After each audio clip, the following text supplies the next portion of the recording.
Ladies and gentlemen, no rest for the weary, I'm afraid.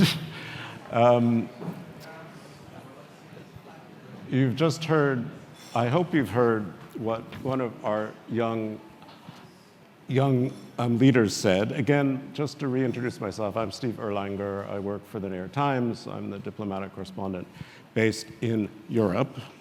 And we have one of these other crucial questions here. If AI is a threat, cybersecurity is a threat. Maybe they're the same thing, not entirely, but certainly related. There's a lot of fear, a lot of anxiety. And I think to discuss this, we have, as usual here, a very good panel with Nanna-Louise Linde, who's the Vice President of European Governmental Affairs for Microsoft, so has to deal with the EU's Commission and its efforts to regulate and everything else. And Benedikt Franke, who is kind of an old friend. He's with the Munich Security Conference. He's vice chairman and now C.E.O., so congratulations for that. And as you probably know, the Munich Security Conference it's kind of like the Davos for serious national security thinkers, right? And it's still crammed in the same tiny little hotel in Munich, but is one of those places where you really do have a serious transatlantic discussion of things that matter. So the topic before us, we started off with cybercrime, and we'll get to that. But first, I wanted to talk to Nanna-Louise about what's in the backdrop of almost all our conversations, which is the war in Europe, the Russian invasion of Ukraine.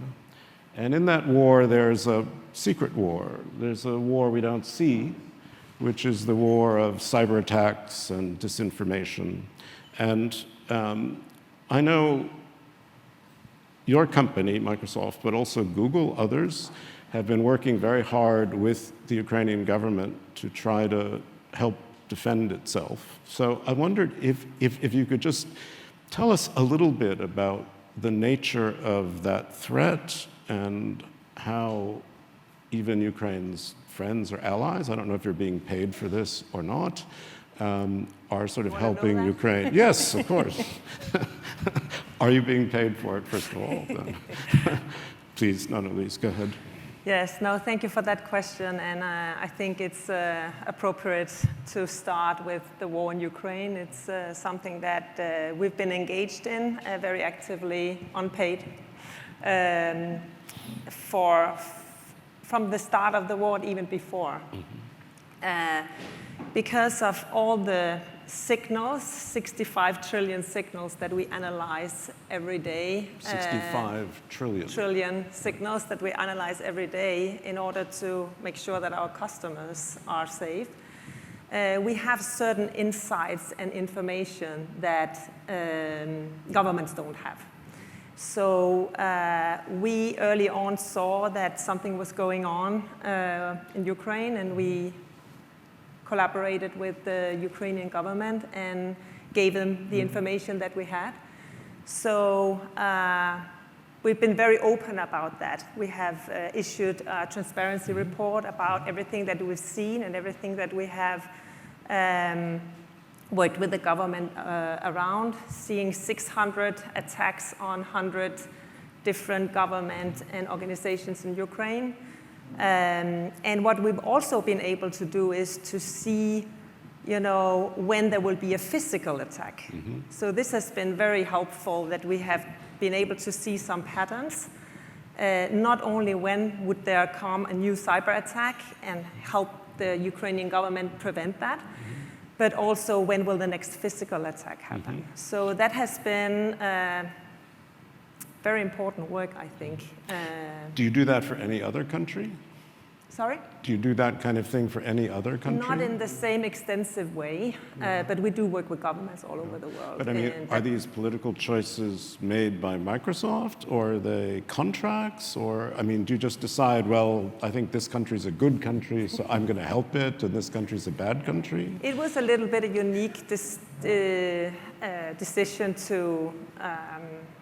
to help so extensively in Ukraine. We helped also on many other parameters. We have helped them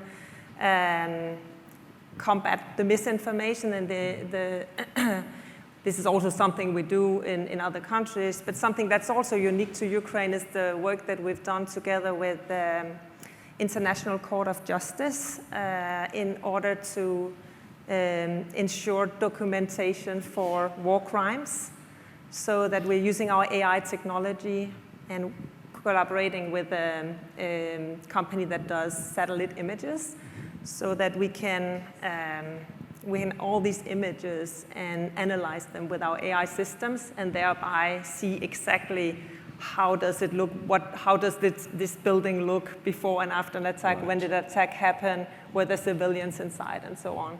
And I suppose you can look at places that were fields that are now grave sites or something like that, right? Exactly. Yeah. And I think one element of this cyber defense work that I think is important to get across is something that's also related to the former presentation here by Nick is, there's of course a race between those that want to use cyber as a weapon and then cyber defense technology, who's the best. The same with AI. Some will use AI as a weapon, some will use AI as a tool. And what we've learned from the war in Ukraine is that the defensive technology has by far won over the offense technology. And this is for one reason, that we were able to work closely together, government and private companies. I mean, I presume this includes the American government in its efforts to help Ukraine, right? Sorry? I presume this includes the American government in its efforts to help Ukraine, that you're working with the American government also in this effort to help Ukraine, because the Americans have a lot of data and information and so on. I actually don't know how involved the U.S. government. I've not worked with them myself in these efforts. Okay. Yeah. All right. Benedikt, sorry. It's everywhere. Criminals use it. It's a tool. How afraid should we be from this cyber security world? I mean, are you as confident as Nanna-Louise is that the defenses are superior to the attackers? Thanks for having me. After having declined the invitation 3 times in a row, I'm glad I got a chance to try it a 4th time. Thanks for having me. How scared should we be, let's say, in the little abstract? I think that's the wrong question, because we are already scared. We did a little polling ahead of the last Munich Security Conference, asking 1,000 people in every European country, are you scared when it comes to cybersecurity? What do you feel most threatened by? And 3 results sort of stand out. 78% of Europeans are massively concerned about increasing attacks on them in their function as the smallest, but also the most vulnerable building blocks of democracy. I mean, we're at the Athens Democracy Forum here. That's really at the core of their worry, that they feel already that they are targeted not only for their money, not only for scams, but also because they are the building blocks of democracy, and through them, you can turn democracy on its head, you can break it up. So 78% are concerned about that massively. 96% of Europeans that we surveyed are concerned about the inability of their national governments and the European Union to protect them. They have a much higher faith in companies to protect them than they have in their governments.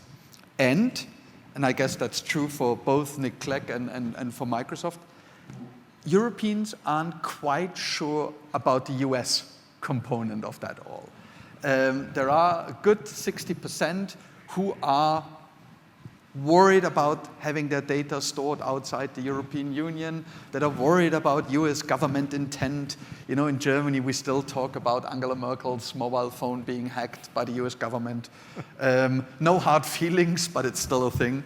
And so we at the Munich Security Conference, we thought, yeah, so it's a thing. We are already scared. And the AI component is massively complicating the picture because it's so diffuse, it's so nebulous, people just can't wrap their heads around them. So they are scared, and there are 3 things that we believe need to be done, and it's improving regulation, security-proofing regulation. We're really bad at aligning tech regulation with security considerations.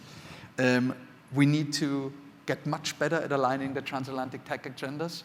Yeah. If it's true that 60% of Europeans are worried about the US component, that's almost as many as are worried about the North Koreans and the Russians. We need to work hard on that. And then it strengthens societal resilience. I guess that's a key topic for the rest of the discussion. Yeah, I mean, what you say about America's, it's kind of led to the end of TTIP too. I mean, it was just this worry that somehow our regulations and European regulations weren't in sync, and American regulations were too soft and too loose, and somehow there was some nefarious control going to happen.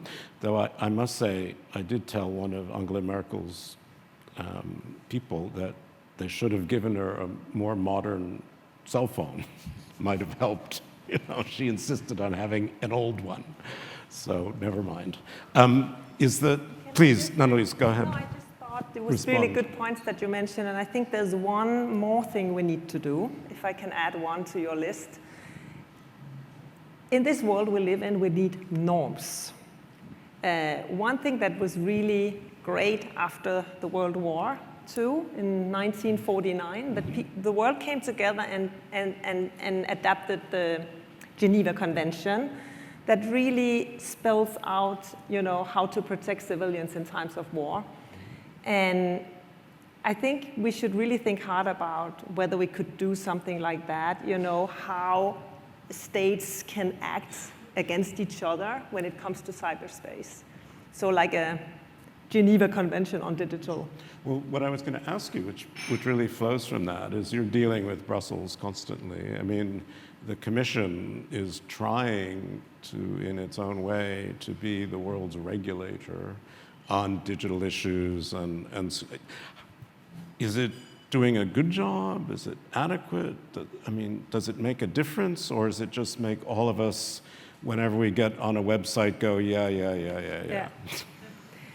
I think the EU has certainly been very successful in exporting its regulation. Just look at the GDPR. It started there, and now it's a standard for the world. I think they're hoping to do the same with AI. Right. I think it's important to have not only a European view, but a more global view, at least with like-minded countries like the US and other democracies. Again, on AI, there's this G7 Hiroshima process where you try to come to agreement on a more global scale with like-minded countries. And you can, I mean, cyber, it doesn't know borders. So yes, it's something, it's really an area where the EU also has to collaborate more broadly. Yeah. And it's sad about the US sentiments, I think, because US, we are together in NATO, they're helping us protect a European country, It's sad that we are on the box. I'm European myself. Sure. But I mean, you, as a big company, you have to accept European regulation. But do you welcome it? Do you think it's a good idea, or does it just cause you problems? I welcome it. We welcome it. Yeah. I think every time you have to do with something that can be used as a tool or as a weapon. There need to be guardrails around it. Just think about other technology like cars, to have regulation around cars, and you have safety brakes, and you have, airplanes. Of course, you need to have regulation. It's just hard to keep up, I think. I mean, this is part of it. I mean, I kind of judge it sometimes by how many phishing SMSs I'm now getting on my cell phone, right? I mean, something's not working. Maybe it's my fault, but I'm conscious of, election season, right? I mean, we have some big Linde elections coming in Germany that are very sensitive. We have, the American election, everyone talks about it. As Roger said, every European I ever talked to wants to know if Trump's going to win again. And part of the question is always disinformation and manipulation, which, last time was real. I don't know how effective it was. I mean, there's a debate about whether it really had a big impact. But given American elections tend to rely on small margins in a small number of states, I mean, this is something people are looking at. Is this an issue for Germany? Are people, I mean, with AfD and everything, I mean, do people just say, well, this is an honest reflection of disaffection, or do people feel that it's being manipulated? I'm sure all of you are experts on German domestic policies these days, but we have a couple of really important state elections coming up next week and a couple of weeks down the road, and we see the right-wing fringe party going through the roof right now. Germany-wide, more than 20%. In some Eastern German states, well over 35%. Crazy. And one thing is certain, there aren't 35% Nazis in Eastern Germany. But I think both these political parties, the right-wing parties, have been very good at capturing feelings. It's very easy to prey on emotions, and they've certainly had some support from abroad. They've certainly had some financial and technical support to spread their message. And the one thing that makes me actually quite optimistic about this all is that Germany has seen this over and over again over the last couple of decades. We've had many right-wing parties coming up and creeping up. And education has become much better. Political education in schools has become much better. And now, thanks to some companies, we also see a lot of education in schools on things like second source verification. My 6-year-old son had to make sure that if he Googled something, he would Google it again, slightly differently worded, and he would check the sources. 6 years. And that actually makes me hopeful. I would say most Germans realize that they are targets of manipulation. It doesn't mean that they resist it, and it doesn't mean that they always find it, but the awareness is a good start. And if we invest more money in education, I think we will see the value of disinformation as a tool to influence elections in Germany, and I think in Europe, decline. The big problem, if I may, is sort of the social media component. Yeah. As long as they pretend that they are neutral platforms, but they value angry emojis over happy emojis, 7 times. If you use on a Facebook post an angry emoji, 7 times more people will see it than when you use a happy emoji. That is making a conscious decision. That means you prey on emotions. Anger sells. And so that, I think, is something that we need to target. And if we manage to turn social media from a problem to a chance, a way that candidates reach out to people, a way where we can have more debate on the political level, then I think we've taken the next step in the democratic process rather than taking a step back ever so often. No, because I'm always struck in the beginning, with Facebook and so on. I mean, in the very beginning, there was a sense of we're finding friends everywhere and we're opening the world to one another and it's all lovely and kumbaya, and without quite enough thinking about how it's going to get misused. I was pleased to see the German police have woken up a bit more to the threat as well of the far, far right. But obviously Microsoft feels a kind of responsibility. It's both regulated, but also, wants its platforms to be as neutral as possible. I mean, how do you work with these kinds of worries about electoral disinformation, or can you? I mean, there's the free speech issue, there are all kinds of issues. Yeah. I think, the first thing is, I think, to understand that, the platforms are And I have my colleague in the room here who is actually the expert on this. But I think it's good that you take this misinformation topic up in the context of cybercrime because it's so closely related. And I think you're right. You know, one way to address it is via education. That's definitely one of, I think, 3 areas to focus on. The other area is, of course, regulation. You know, that you have regulate what's allowed and not. And the third is an area where we have a responsibility or a role to play, and that's the technical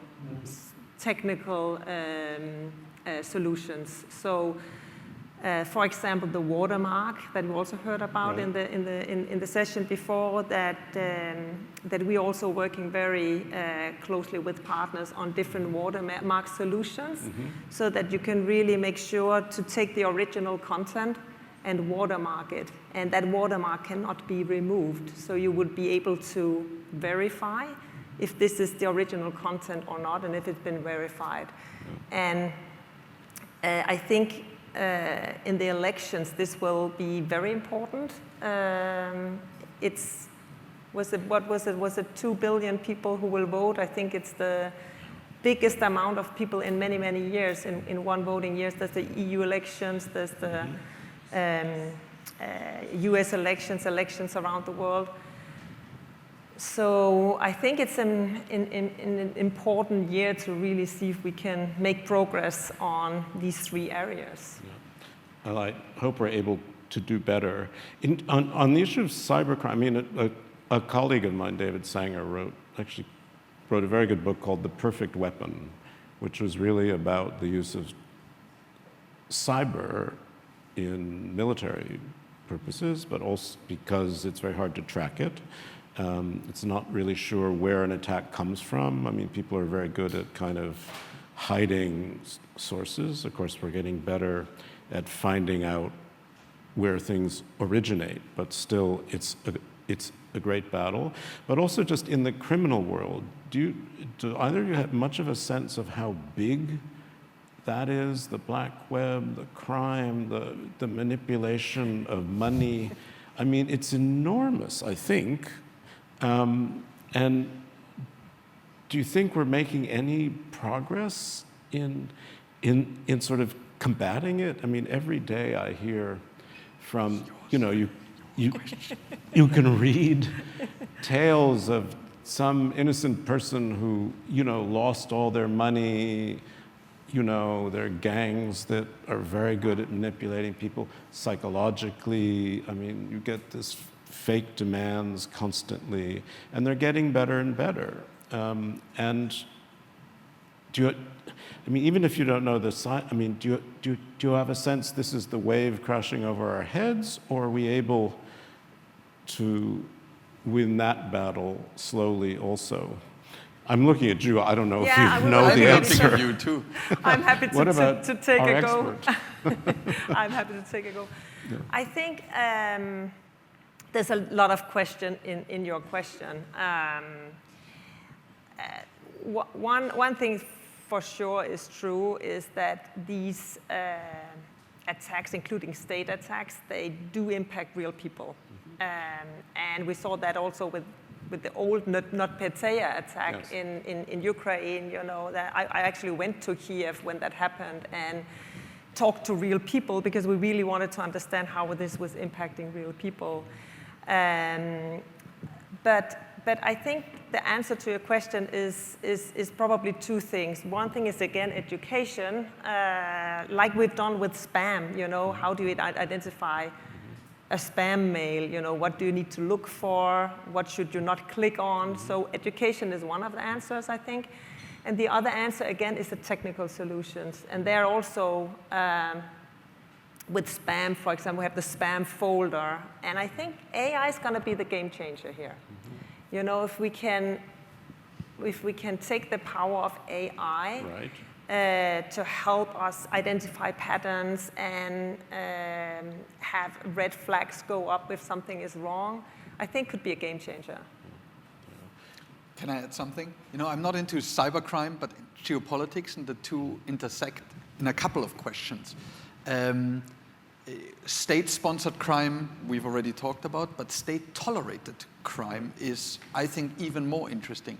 So, you know, we all know about the troll factories in St. Petersburg and about some sort of North Korean hackers. And the question is, what do we have to do to change countries' rationale in letting these criminals roam freely and do their work? And how can we, you know, use this as a window of opportunity to change bargaining chips? And I think, as you said, AI, and there are some other developments, will, I think, again, improve the defensive rather than the offensive. We all talk about, you know, deep fakes, and will we still be, you know, able to tell truth from fake? Yeah, true, that is an issue. But it will help us, on the other hand, to decipher, to find the fake much quicker than currently. And I think nailing down regimes on their tolerance of crime is a hell of a lot easier, and I think potentially even more effective than nailing them down on some of the more nebulous state actions. And so there is a chance hidden right there. No, I think that's fascinating, because I mean, one of the points about cyber is, when's an attack, right? I mean, it's one of those NATO questions. When is a cyber attack an attack? Does it prompt Article 5? Does it prompt something else? What's the nature of the attack? What's the level? And nobody really wants to deal with these things. And I just hope you're right. I mean, that the virtues of AI, you know, like the virtues of social media, finally win out over the very clever people who want to use it in the wrong way, because some of the smartest minds, as we know, are criminal ones. Do you worry at all about states using misinformation for their own benefit internally, right? I mean, sort of governments using the same tools to manipulate their own electorates. That's a little bit harder to police, I think. Yes, we've seen that, of course, in both Russia and China, and we've also seen Russian actors trying to influence other countries' voters, or manipulate the media landscape in Niger, for example, to see if they can destabilize the security of the country, or China, make China look in a certain way. Because I mean, part of what I'm thinking about is the Polish election, which is coming up quite soon, and the way different parties, particularly the ruling party, Law and Justice, is manipulating images sometimes to, you know, for particular anti-Donald Tusk purposes or anti-German purposes. And nobody can control that, but it's pretty visible.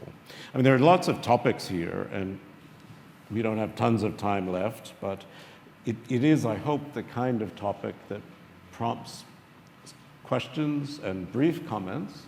So if you have some, I'd be very happy to see you. If I can, I see a woman's hand with blonde hair and glasses way in the back first, and then the other woman with her hand up to come second. So please go ahead.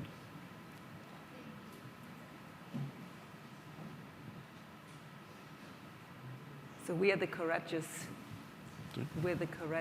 panel that does take questions. Yes, I hope so. One question. At least 3 minutes and 36 seconds. These are too short. Thank you. My name's Morgan. I'm a student. And so I have a question for Nanna-Louise. You've highlighted the private and public sectors coming together for international security. But how can the private and public sectors come together to protect us on an individual level and ensure our privacy? Thank you. Very model question. Thank you. So what was the last piece of the question? How can we work on an individual basis together without privacy, I think. Privacy breach? how can the public and private sectors come together to protect individuals' privacy? Individual privacy. Hello. My name is Caroline from Kenya. And the question I have is also directed to Nana. And this is really about, you've talked about regulations. Of course, Europe has the Act. America, you've talked about self-regulation. My question really touches on the global south. Of course, the regulations and the acts that you're talking about do not apply universally or globally. And so my question is, what are you doing around the global south? Because when you, and especially Africa, because the biggest challenge that we have is all the bad things that we are talking about, big tech, are happening and taking place in Africa. We are seeing issues of electoral interference, content moderation gone bad, ethnic mobilization using social media companies, and this is not being regulated. That's one. And then secondly, if you don't address these challenges in the South, then you have big tech using the South as the playing field for the bad habits that they can't apply in the North. And then lastly, to remind also that the 2 billion people that are going to elections next year, almost 1 billion of those, or 500 million of those, are going to be in Africa. We have Egypt, we have South Africa, we have DRC, Egypt, Ghana, and Rwanda, all going to elections. And these could be tipping point elections. What's the big tech companies going to do about it? Thank you. Thank you very, very much. Let's try to take one more question from this woman here. And then we'll come back for brief responses. Please, go ahead. I'm Victoria, and I'm from the International Youth Think Tank, and I live in Kiev. I wanted to ask you, artificial intelligence is now extensively used during the course of the war, but how artificial intelligence can be used in the post-war period, and what threats it can create for the post-war rebuilding and peace building? Okay, thank you. Very complicated questions, but let's try. Benedikt, why don't we start with you this time and then finish with... I think most of the questions were directed to you, luckily. But let me just, I did mention AI at the beginning, I think, in my comments, and it makes everything much more complicated. And there is this discussion about an Oppenheimer moment. Does this moment compare somehow to the creation of nuclear weapons and the split into the positive, namely nuclear energy, which needs to be incentivized, and the negative, namely nuclear weapons, which needs to be ostracized? And I think, yes, and we focus far too much on the evil, the dark, the potentially destructive side of AI, and there is so enormous benefits to it that I just wish we would be seeing a much more open and transparent debate about those. I also find that the discussion about regulating AI is missing the mark quite often, because it's certainly not about regulating a technology. Have we ever regulated electricity? No. It's about the application. So we need to make sure that we find what application of that technology we want to regulate and keep that down and keep the chances up. And when you talk about peace building, rebuilding, a post-war period, I think the advantages, the benefits of AI far outweigh the potential risks. Over. That's hopeful. That's good. I like that. Nanna-Louise. I really, really loved the question from about Africa because I agree so much with everything you said, and the things that's going on there, and it's almost like it's being a test bed for some big state actors to try out how they can manipulate populations. I think what we can do as a tech company is to be transparent about what we see and what we learn. And if you check on we've been issuing 2 reports. I think they're both from this year, about how we have what we have seen about Russia and China manipulating information in Africa, for example, in Nigeria, supporting coups and trying to manipulate the media landscape to support the coup and have, for example, fake information about French colonialism. So I think we can definitely help with sharing all the information and all the things that we see, and hopefully then bring more transparency to people about what's really going on. I think that's probably my answer to that. About how we can help each other on privacy, I think privacy continues to be like of utmost importance. And I think it's maybe not exactly answering your question, but I think the work that the EU and US are doing on the EU-US cloud agreement, yes, on making sure that the data flow respecting privacy, I think that's a big step. Just hope it will be adopted. So yeah. Oh, you're nodding, so that answered you. Thank you so much. I just want to thank both of you. It's a complicated topic. I like the fact that we think technology will come down on the good side rather than the bad side. So let's leave that.